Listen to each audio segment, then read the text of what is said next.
Hello everybody, આજે હું તમને એક નવી રેસીપી બતાવવા માગું છું. આ એવોકાડો છે. આ રીતનું આ ફ્રૂટને કટ કરીને થઈ જાય છે. તો આ એવોકાડો એકચ્યુઅલી તો ઇંગ્લિશ ફ્રૂટ છે, પણ હવે ગ્લોબલાઇઝેશનના સમયમાં બધું બધે મળતું હોય છે. તો આ એવોકાડો આજ વખતે મારે મિક્સરમાં થોડુંક આને બ્લેન્ડ કરવું પડ્યું, નહીંતર કદાચ ફોકથી પણ થઈ જાય છે. અને હવે એમાં હું ડુંગળી અને મરચાં મિક્સ કરું છું, પછી ટમેટાં,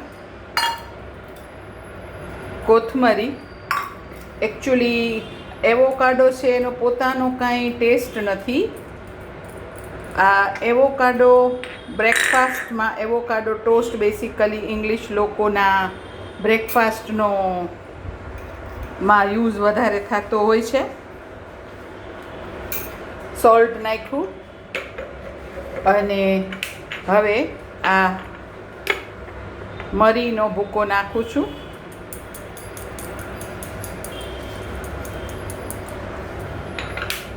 અને એક લીંબુ નાખવાનું છે.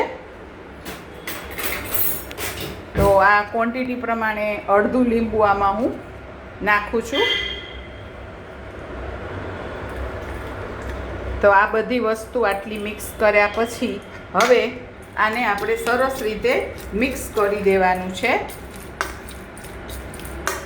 અને આ ટોસ્ટ સાથે સ્પ્રેડનો યુઝ કરી શકાય, અથવા ભાખરી છે, પરોઠા છે, એમાં આપણે યુઝ કરી શકીએ. આનો ટેસ્ટ બ્લાન્ડ ટેસ્ટ છે એવોકાડોનો, એટલે ટમેટાં, ડુંગળી, મરચાં અને મરીનો ભૂકો આ બધાથી એ થોડો ટેસ્ટફુલ થઈ જાય. પણ આ બહુ ન્યુટ્રિશિયસ છે.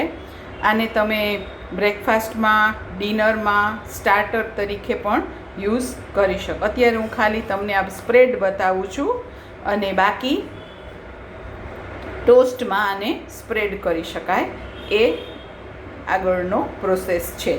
તો આ તમે જરૂરથી બનાવજો. ઇટ ઇઝ વેરી હેલ્ધી અને ટેસ્ટી પણ એટલું જ લાગે છે.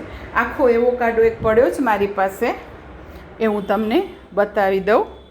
તો આ એવોકાડો ફ્રૂટ છે, અને આને આપણે આખું કટ કરી અને અંદરનું સીડ કાઢી લેવાનું છે. Thank you for watching.